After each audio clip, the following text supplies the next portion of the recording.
रक्षाबंधन।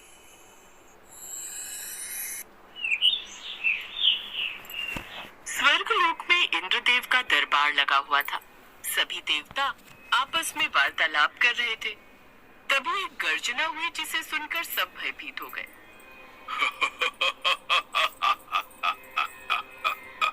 इस बार तुम सब मारे जाओगे। ये स्वर्गलोक मेरा होगा। मैं यहाँ का राजा बनूंगा।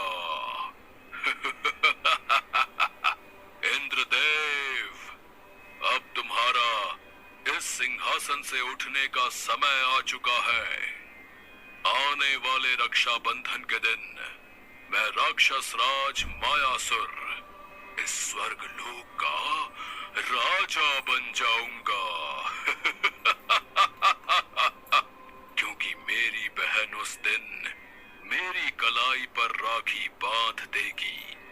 साथ ही वो मुझे स्वर्गलोक का राजा बनने का आशीर्वाद भी देगी। तो इससे क्या होता है? राखी बंधवाने से क्या तुम हमें हरा दोगी? हाँ, क्योंकि मेरी बहन मेरे लिए पृथ्वी लोक से राखी खरीद कर लाई है। अब वो मुझे वही राखी रक्षा बंधन पर बांधेगी। उसके बाद मैं स्वर्गलोक पर हमला करूंगा।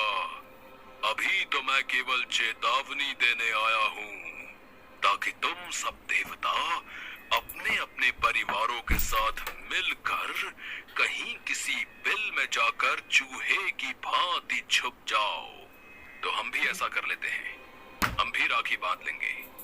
हम भी पृथ्वी लोक से राखी ले आते हैं। मेरी राखी जो मेरी बहन मेरी कलाई पर बांधेगी, वो पृथ्वी लोक से खरीद कर लाई हुई है। पर मैं तभी हार सकता हूँ जब तुम सब देवता पृथ्वी लोक की ऐसी राखियां बांधोगे जो खरीदी ना गई हों। तुम्हें खुद बिना पैसों के अपने आप कोई राखी दे दे और तुम्हारे हाथों पर बिना पैसों की खरीदी हुई राखी बंधी हो, तभी तुम मुझे हरा सकते हो। वरना ये तो घोर संकट है। बिना पैसे की राखी भला ऐसे कैसे संभव है? पृथ्वी लोक में तो हर वस्तु खरीदी जाती है, और अगर हम ऐसी राखी नहीं बांध पाए तो क्या सचमुच मायासुर स्वर्गलोक का राजा बन जाएगा? ये तो अनर्थ हो जाएगा। हमें कोई उपाय खोजना ही होगा। स्वर्गलोक की रक्षा का प्रश्न है। नारायण नारायण। देवताओं, इतने चिंतित क्यों हैं आप सब? हर समस्या का समाधान होता है, बस उसे धैर्य और बुद्धि से खोजना पड़ता है। नारद मुनि, आप ही कोई मार्ग दिखाएं। मायासुर की चुनौती ने हमें असमंजस में डाल दिया है। हमें ऐसी राखी चाहिए जो खरीदी ना गई हो, और कोई हमें स्वेच्छा से उसे बांधे। उपाय है इंद्रदेव। पृथ्वी लोक में प्रेम और निस्वार्थ भाव से बढ़कर कोई वस्तु नहीं। हमें ऐसे स्थान पर जाना होगा जहां रिश्ते पैसों से नहीं बल्कि भावनाओं से बंधे हों। पर पृथ्वी लोक पर ऐसी जगह कहाँ मिलेगी? मिलेगी अग्निदेव। हमें उन स्थानों पर जाना होगा जहां प्रेम और त्याग ही सर्वोपरि है, जहां किसी बहन के मन में अपने भाई के लिए निस्वार्थ प्रेम उमड़ता हो और वो उसे बिना किसी मोल के राखी बांधना चाहे। हे अग्निदेव, आप वायुदेव, चंद्रदेव, वरुण देव तथा नारद मुनि के साथ पृथ्वी लोक पर जाएं और जो बहन निस्वार्थ भावना से भाई को राखी बांध रही हो उसे स्वर्ग लोक लेकर आएं। बाकी सब स्वर्ग लोक में रक्षाबंधन के त्योहार की तैयारियां प्रारंभ करो। स्वर्ग लोक में रक्षाबंधन का त्योहार धूमधाम से मनाया जाएगा। नारायण नारायण। और फिर देवता भेष बदलकर पृथ्वी लोक में स्थित सुंदर नगर में पहुंचते। सुंदर नगर के बाजार में दुकानों पर राखियां सजी हुई थी। देवता राखी की रौनक देखकर उत्साहित होने लगे। मेरा तो मन कह रहा है यहाँ पर किसी से कह दो कि कुछ राखियां स्वर्ग लोक ले चलो और हम सभी देवताओं को बांध दो। नहीं नहीं अग्निदेव, हमें तो एक ऐसी बहन ढूंढनी होगी जिसका प्रेम अपने भाई के प्रति निस्वार्थ हो। ऐसी बहन को ढूंढने के लिए हमें ऐसे परिवार को ढूंढना होगा। हम नगर के भीतर चलते हैं। नगर में घूमते घूमते देवता कुछ घरों के आगे से गुजरे, जहाँ पर भाई बहन एक दूसरे से झगड़ा कर रहे थे। मैं तुझे मुफ्त में राखी नहीं बांधूंगी जब तक तू मुझे महंगा उपहार नहीं देता। और अगर मैं नहीं दूंगा तो? फिर तो मैं तुझे राखी बांधूंगी ही नहीं। अच्छा ठीक है, तो मैं तुझे एक चॉकलेट दे दूंगा, फिर तो बांधेगी ना? एक नहीं 2 चॉकलेट लूंगी। देवता थोड़ा और आगे बढ़े। देवताओं को अभी तक कोई ऐसा परिवार नहीं मिला था जहाँ पर राखी के बदले कोई मोल भाव न हुआ हो। चिंता मत कीजिए, हमें कोई ऐसा परिवार अवश्य मिल जाएगा जहाँ पर निस्वार्थ भावना से राखी बांधी जाती होगी। देवर्षि नारद, रात होने वाली है, अब तो सब सो जाएंगे और कल फिर सुबह रक्षाबंधन है। हमें बहन को लेकर राखी बंधवाने के लिए स्वर्ग लोक भी पहुंचना है, पर ऐसी बहन कहाँ मिलेगी? अभी तक तो कोई ऐसी बहन दिखाई नहीं दे रही। हे चंद्रदेव, निश्चिंत रहिए, अभी हमारे पास बहुत समय है। हम देखते हैं आगे शायद कोई ऐसा घर मिल जाए। नारद मुनि सभी देवताओं के साथ थोड़ा और आगे बढ़े। उन्हें एक टूटा फूटा घर दिखाई दिया, जिसके बाहर दीपक की रोशनी में एक माँ अपनी बेटी के लिए धागे और मोतियों से राखी पिरो रही थी। वहीं बराबर में उस औरत के दोनों बच्चे बैठे हुए माँ को राखी बनाते देख रहे थे। कावेरी, दीपक को अंदर रख ले, हमारे घर में तेरे दीपक की रोशनी आ रही है, हमें सोने में परेशानी हो रही है। सुबह रक्षाबंधन का त्योहार है, मुझे अपने मायके जाना है। अब तू तो ठहरी गरीब, ये सस्ती सी राखी बनाकर बच्चों से बंधवा देगी, पर हम तो अमीर हैं, पैसे वाले लोग हैं। हमारे घरों में त्योहार बहुत बड़े पैमाने पर होते हैं। सोने की राखी खरीद कर लाई हूँ, कल मैं मायके में वही बांधूंगी। महंगे महंगे उपहार देते हैं मेरे भाई। चल अब अंदर दीपक लेकर जा, हमें समय पर सोना है। सुलोचना जी, बस थोड़ी सी राखी बनानी रह गई है, ये बन जाएगी तो मैं अंदर चली जाऊंगी, बस कुछ देर और। ठीक है, जल्दी चली जाना। माँ, दीदी मुझे राखी बांधेंगी तो मेरे पास तो बदले में दीदी को देने के लिए कोई उपहार ही नहीं है। कोई बात नहीं बेटा, सबसे बड़ा उपहार तो प्यार है। तुम दीदी को प्यार करते हो ना? हाँ माँ, मैं दीदी को ढेर सारा प्यार करता हूँ। माँ, मैं भी सोनू को ढेर सारा प्यार करती हूँ। तो बस फिर किसी उपहार की कोई जरूरत ही नहीं। देखा, मैंने तुम्हारे लिए कितनी सुंदर राखी बना दी। अब कल तुम रक्षाबंधन पर सोनू को यही राखी बांधना। चलो अब अंदर चलते हैं, वरना सामने से फिर आवाज आ जाएगी। बहन रुको। जी बोलिए। हमें आपसे कुछ कार्य है। बहन, क्या तुम कल रक्षाबंधन के दिन हमारे हाथों पर ऐसी ही राखी बनाकर बांध सकती हो? किंतु हमारे पास तुम्हें देने के लिए कोई उपहार नहीं होगा और ना ही इस राखी का दाम। हमने और भी नगर में बहनों से पूछा, पर कोई भी इस बात के लिए तैयार नहीं है। हमने तुम्हें राखी बनाते देखा तो सोचा तुमसे पूछ लेते हैं, वरना हम सोनी कलाई लेकर ही यहाँ से चले जाएंगे। नहीं नहीं, रक्षाबंधन के दिन भाइयों की कलाई सुनी नहीं रहनी चाहिए। आप सबने दिल से मुझसे कुछ मांगा है, मुझे बहन कहा है, तो मैं आप सबको निराश नहीं भेजूंगी। मेरा कोई भाई नहीं है। मैं हमेशा भगवान को ही राखी बांधती थी, पर मुझे तो इतने सारे भाई मिल गए। ये सब भगवान की कृपा है। मैं अभी आप सबके लिए राखी बनाती हूँ।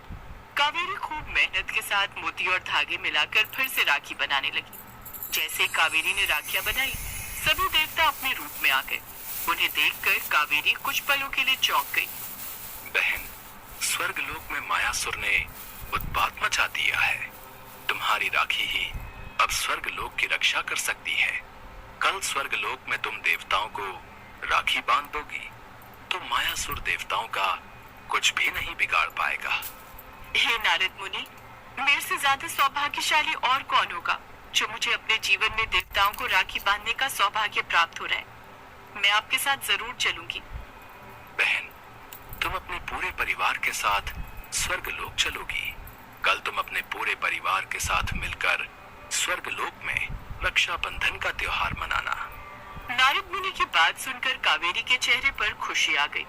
पति रमेश जो मजदूरी करता था, घर आया तो उसे भी सारी बात पता चली। कावेरी अपने पति और बच्चों के साथ स्वर्गलोक पहुंचती है और सभी देवताओं को वही राखी बांधती है जो उसने अपने हाथों से बनाई थी। कावेरी की राखी स्वार्थ रहित बांधी गई थी, जिसका कोई मोल नहीं था, इसलिए मायासुर भी पीछे हट गया।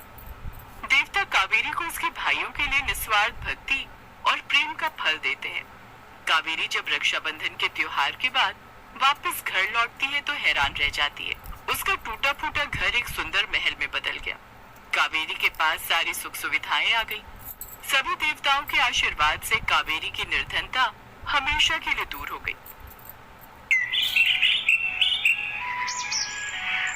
भाई बहन के अटूट प्रेम और रिश्ते का प्रतीक माना जाने वाला त्योहार रक्षाबंधन हर वर्ष श्रावण मास की पूर्णिमा के दिन मनाया जाता है। रक्षाबंधन से जुड़ी बहुत सी धार्मिक कथाओं में से एक है यमराज और उनकी बहन यमुना से जुड़ी कहानी। किस प्रकार यमुना अपने भाई यमराज को राखी बांधती है, इसका वर्णन शास्त्रों में बड़े ही सुंदर ढंग से दर्शाया गया है। एक पौराणिक कथा के अनुसार भगवान सूर्य नारायण की पत्नी छाया की कोख से यमराज तथा यमुना का जन्म हुआ था। यमुना यमराज से बड़ा स्नेह करती थी। विवाह के पश्चात यमुना यमराज से अपने ससुराल आने के लिए बराबर निवेदन करती थी। माताश्री, पिताश्री, आप दोनों का मेरे ससुराल में आगमन हो चुका है, पर भ्राता यमराज आप एक बार भी मेरे घर नहीं आए। आप एक बार मेरे घर आकर भोजन करो, इससे मुझे बहुत प्रसन्नता होगी। बहन यमुना, अभी तो मैं अपने कार्यों में बहुत व्यस्त हूँ। जब भी मुझे समय मिलेगा मैं तुम्हारे घर अवश्य आऊंगा।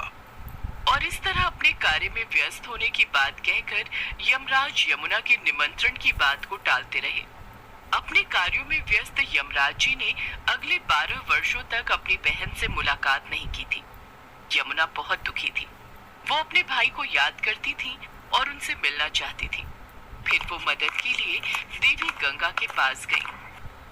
देवी गंगा, भाई मेरे घर एक बार भी नहीं आए। उनसे मिले 12 वर्ष हो गए हैं। मैंने उन्हें कितनी बार आग्रह किया। यमुना, तुम चिंता मत करो, सब ठीक हो जाएगा। तुम निश्चिंत होकर घर जाओ, मैं कुछ करती हूँ। देवी गंगा ने यम को उनकी बहन के बारे में याद दिलाया और उनसे जाकर मिलने के लिए कहा। अपनी बहन के दुखी होने की बात सुनकर यमराज का हृदय भी अपनी प्यारी बहन से मिलने के लिए व्याकुल हो गया और अगले ही दिन वे अपनी बहन यमुना से मिलने उसके घर पहुंच गए। अपने भाई को देखकर यमुना की खुशी का ठिकाना नहीं था। मेरी प्यारी बहना, मुझे क्षमा कर दे। मैं अपने कार्यों में व्यस्त रहा और तुझे मिलने ही नहीं आ पाया। कोई बात नहीं भैया, आज श्रावण मास की पूर्णिमा का पावन दिन है। आज के दिन आप मेरे घर आए, मेरे लिए इससे बड़ी खुशी की कोई बात नहीं हो सकती। भैया, आज मैं आपकी कलाई पर एक रक्षा सूत्र बांध देती हूँ। अपने प्रेम और स्नेह से सजी ये रेशम की डोरी बांध रही हूँ। आप जब भी इस डोरी को अपनी कलाई पर बंधा देखोगे तो आपको मेरी याद आ जाएगी। फिर आप मुझे मिलने आ जाना या फिर मुझे बुला लेना। लाओ भैया, अपनी कलाई आगे करो। मैं ये रक्षा सूत्र बांध देती हूँ। ये तुम्हें सारी परेशानियों से दूर रखेगा और हमेशा मेरी याद दिलाता रहेगा। हाँ, ये उत्तम है। अपने कार्यों में व्यस्त होते हुए भी बहन, इस रेशम की डोरी को देखकर मैं तुम्हें याद कर लूंगा। मेरी प्यारी बहना, तू सदा खुश रहे। तुझे कभी भी मेरी जरूरत हो तो बस मुझे याद कर लेना। मैं तुझे मिलने आ जाऊंगा। ला बहन, बांध दे ये रेशम की डोरी।